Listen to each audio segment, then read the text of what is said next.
Hello everyone, प्रज्ञा empower studies में आपका स्वागत है। हमारा अध्याय चल रहा है 2 बहुपद, जिसके क्वेश्चन हम सॉल्व कर रहे हैं। प्रश्नावली 2.2 का क्वेश्चन नंबर 2 हम कर रहे हैं।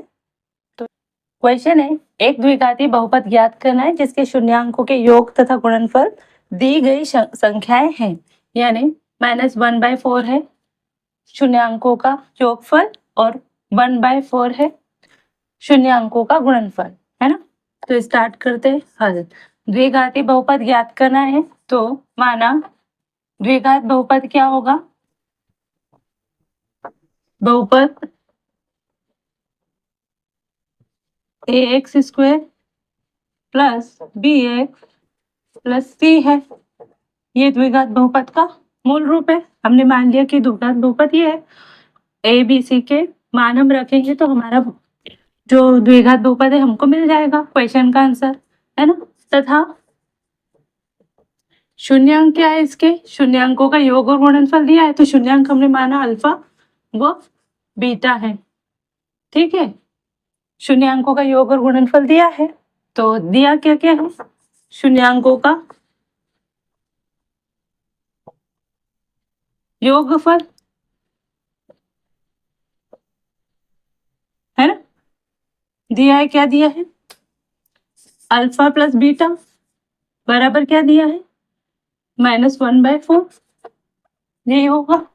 हमको पता है कि शून्यांकों का जो योग होता है उसके गुणांकों के बीच संबंध होता है। वो संबंध होता है -b/a। तो a प्लस b बाय बराबर हमको -1/4 दिया हुआ है, ये है। और यही चीज होती है अल्फा प्लस बीटा बराबर होता है -b/a, यानी x का गुणांक बटे x² का गुणांक माइनस x का गुणांक बटे x² का गुणांक। तो अगर इसकी तुलना इससे करें तो b बराबर क्या हो जाएगा? 1 और a बराबर क्या होगा? 4, क्योंकि ये माइनस हो गया, है ना।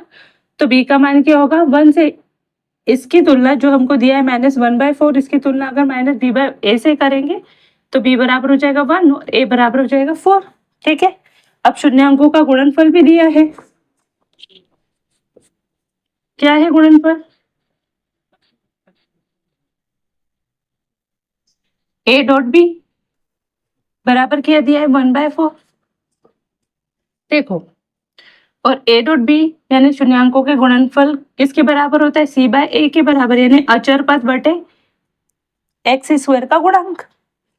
हम जब दोनों देखने के बाद ही हम डिसाइड कर सकते हैं कि a क्या होगा, क्योंकि a यहाँ पर भी है और a यहाँ पर भी है, तो ये वाला a और ये वाला a समान होना चाहिए। मतलब यहाँ 4 भी है, यहाँ भी 4 है, इसलिए हम मान सकते हैं कि a का मान 4 है। अगर यहाँ पे कुछ और होता और यहाँ पे 4 होता तो हमको क्या करना पड़ता? एडजस्ट करना पड़ता, मतलब इसके मान बनाने पड़ते, है ना। पर अभी डायरेक्टली है कि यहाँ भी 4 दिया है, ये क्वेश्चन में दिया ही है, यहाँ भी 4 है, यहाँ भी 4 है ना। तो ये a का मतलब क्या होगा? 4, है ना। और c का मतलब यहाँ से 1 है, और b का मतलब क्या है?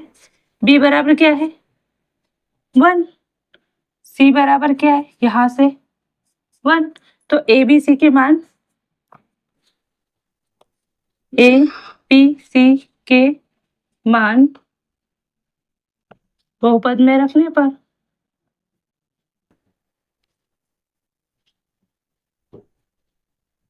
है ना, ये हमने मान लिया कि ये p ऑफ x है।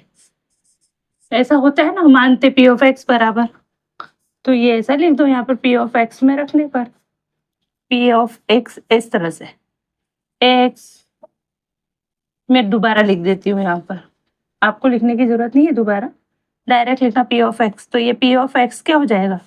a का मान क्या है? 4 इंटू x² प्लस b का मान क्या है? 1 का मल्टीप्लाई x से होगा तो x ही बचेगा, प्लस c का मान क्या है? 1। तो ये आपका क्या होगा आंसर? यही बहुपद होगा वो। ठीक है, तो इस क्वेश्चन में शून्यांकों का योगफल दिया था -1/4, शून्यांकों का गुणनफल दिया था 1/4। इससे हमको ये यहाँ पे a था, 4 था, यहाँ भी a था, इसलिए a का मान 4 डिसाइड हो गया। अब a हो गया तो c का मान, ये ऊपर अंश c का मान हो गया, और ये b का मान, ये मान, इसकी कंपैरिजन इससे करेंगे तो ये माइनस है, तो b का मान क्या होगा? 1 और 4 का मान a। तो a b c के मान हमको जो मिले हमने ये बहुपद में रखा, तो हमको मिल गया a का मान 4, तो 4x² प्लस b का मान 1, तो x प्लस c का मान 1, तो 1। ये हमारा बहुपद होगा। आई होप कि ये क्वेश्चन आपको अच्छे से समझ में आया होगा। अच्छा लगे, वीडियो पसंद आए तो चैनल पर नए हो तो चैनल सब्सक्राइब कीजिएगा, वीडियो को लाइक कीजिएगा और शेयर कीजिएगा। मिलते हैं नेक्स्ट वीडियो में, तब तक के लिए जय हिंद, जय भारत। Thank you.